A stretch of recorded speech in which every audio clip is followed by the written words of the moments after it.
Đắc nhân tâm, phần 3, chương 15. Chương 15, khôn ngoan khi gặp đối đầu.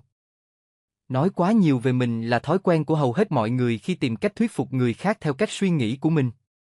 Bạn nên để người khác được dịp trình bày quan điểm của họ. Phần lớn họ biết nhiều về công việc và vấn đề của họ hơn bạn. Bạn chỉ nên hỏi và lắng nghe những câu trả lời của họ. Người ta tin bạn không phải vì bạn nói nhiều mà vì bạn biết lắng nghe.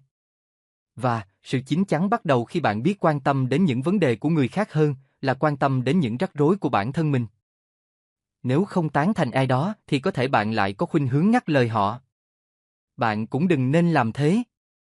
Không ai chú ý đến bạn khi họ hãy còn nhiều điều cần phải nói. Bạn nên kiên nhẫn lắng nghe với một thái độ quan tâm và khuyến khích họ chia sẻ hết mọi suy nghĩ của mình. Những người có khả năng hùng biện không có nhiều, nhưng hiếm hơn nữa là những ai biết im lặng đúng lúc, và hiếm hoi vô cùng là những người biết nhường lời cho người khác. Điều quan trọng nhất của mọi cuộc trò chuyện là để người khác bộc lộ mình. Sau khi bày tỏ những quan tâm của mình, người đối thoại sẽ hài lòng về bản thân và kiến thức của họ, và tự nhiên họ sẽ lắng nghe chúng ta. Phương cách này có lợi trong kinh doanh không? Tôi tin chắc là có, và thực tế đã chứng minh niềm tin của tôi là có cơ sở. Ví dụ như câu chuyện của một đại diện công ty sản xuất dưới đây. Một trong những nhà sản xuất xe hơi lớn nhất nước Mỹ đang chọn nhà cung cấp nệm ghế xe trong một năm. 3 hãng lớn đã đưa hàng mẫu tới. Ngoài việc tự xem xét cẩn thận số hàng mẫu, hội đồng thẩm định của công ty còn mời đại diện mỗi nhà cung cấp đến thuyết minh về sản phẩm của mình. Đó là cơ hội cuối cùng quyết định ai sẽ giành được hợp đồng. Đại diện của một hãng sản xuất được mời đến trình bày sản phẩm nhưng không may đang bị viêm thanh quản nặng. Ông kể, để đến lượt mình, tôi được đưa vào một phòng rộng, ở đó có kỹ sư dệt, chuyên viên giám định, giám đốc kinh doanh và chủ tịch hội đồng quản trị công ty. Tất cả ngồi quanh một cái bàn lớn. Tôi đứng lên cố gắng hết sức để nói nhưng không thể phát ra được tiếng gì ngoài âm thanh khản đặc. Tôi đành phải viết trên một tờ giấy, thưa các vị. Tôi rất xin lỗi. Hôm nay tôi bị mất giọng. Tôi không thể nói được. Ông chủ tịch nói, vì vậy thì tôi sẽ nói hộ ông. Rồi ông trình bày các hàng mẫu của tôi và khen những điểm tốt của chúng. Một cuộc thảo luận về các ưu điểm của những mẫu hàng nổ ra sôi nổi giữa các thành viên trong cuộc họp mà chính vị chủ tịch đóng vai đại diện công ty chúng tôi. Tôi chỉ mỉm cười, gật đầu và làm một vài cử chỉ đơn giản. Kết quả của cuộc hội nghị hiếm có này là tôi nhận một hợp đồng lên đến $1.600.000. Cần nhấn mạnh rằng đây là đơn đặt hàng lớn nhất từ xưa đến nay mà tôi có được. Lẽ ra tôi đã mất hợp đồng này nếu như tôi không mất giọng, bởi vì tôi hoàn toàn lầm lẫn về cách thức giới thiệu hàng. Thế là ngẫu nhiên tôi phát hiện rằng, đôi khi để người khác nói lại có lợi hơn nhiều. Đối với gia đình, quy tắc này cũng có những tác dụng tương tự.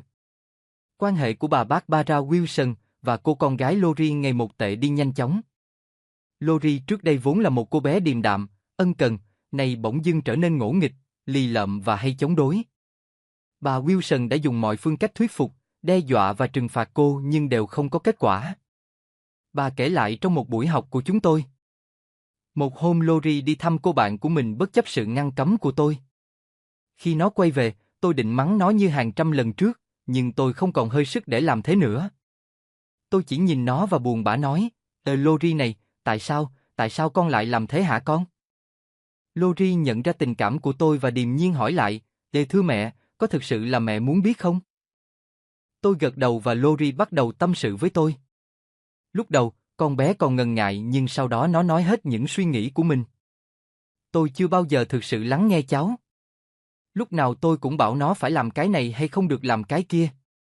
Khi cháu muốn kể tôi nghe về những suy nghĩ, tình cảm của mình thì tôi lại ngắt lời nó bằng những mệnh lệnh khác. Tôi thực sự không hiểu rằng con cái cần được động viên khích lệ hơn là ra mệnh lệnh và bắt chúng phải tuân theo. Lắng nghe cháu nói, tôi bắt đầu hiểu ra rằng cháu rất cần đến tôi, nhưng không phải như một bà mẹ luôn tỏ vẻ quyền uy trước giờ, mà như một người bạn để nó có thể tâm tình, một nơi để thổ lộ tất cả những suy nghĩ của tuổi mới lớn. Thế mà tôi chỉ nói và nói liên tục trong khi lẽ ra phải lắng nghe. Từ ngày ấy, tôi để cháu nói mọi chuyện nó muốn.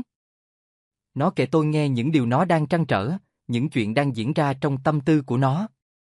Sự đồng cảm, chia sẻ thực sự xuất hiện và mối quan hệ của chúng tôi đã tốt hơn hẳn. Lori trở lại là cô bé dễ thương của tôi ngày nào. Một quảng cáo lớn xuất hiện trên trang tài chính của một tờ báo ở New York, cần người có khả năng và kinh nghiệm tài chính. Charles T. Kubel nộp đơn ứng tuyển. Vài ngày sau, có thư mời anh đến phỏng vấn.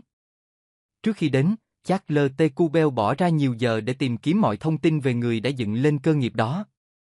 Trong cuộc phỏng vấn trực tiếp với ông chủ ấy, anh nói, tôi sẽ rất vinh dự nếu được hợp tác với một tổ chức có những người như ông.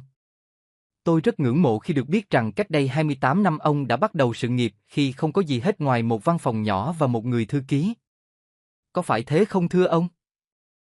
Hầu hết mọi người thành công đều muốn nhắc lại những ngày khởi nghiệp gian khổ trước đây của mình. Người chủ doanh nghiệp này cũng không ngoại lệ. Ông kể rằng mình đã đấu tranh để vượt qua những khó khăn và thất bại như thế nào, làm việc một ngày đến 16 giờ, kể cả chủ nhật và ngày nghỉ ra sao, và kết quả là ông đã vượt qua mọi thử thách để giờ đây những nhà quản trị quan trọng nhất ở Wall Street cũng phải đến hỏi ý kiến ông. Ông tự hào về những thành tích phi thường của mình và tỏ ra rất hứng khởi khi có dịp được nhắc lại. Cuối cùng, ông hỏi Kubel ngắn gọn về kinh nghiệm của anh, sau đó gọi một trong những phó giám đốc của ông vào và nói, tôi nghĩ rằng đây chính là người mà chúng ta đang tìm.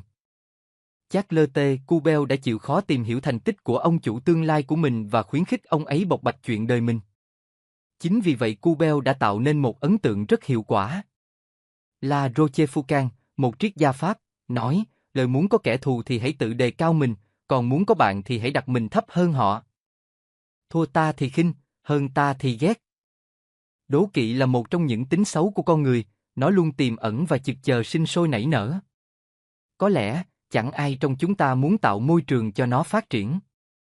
Các nhà hùng biện bao giờ cũng hiếm có.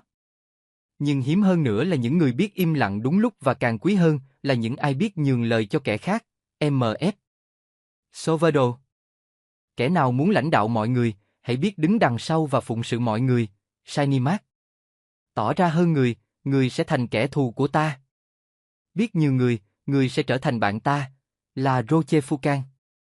Nguyên tắc 15, để người khác cảm thấy họ là người làm chủ cuộc nói chuyện.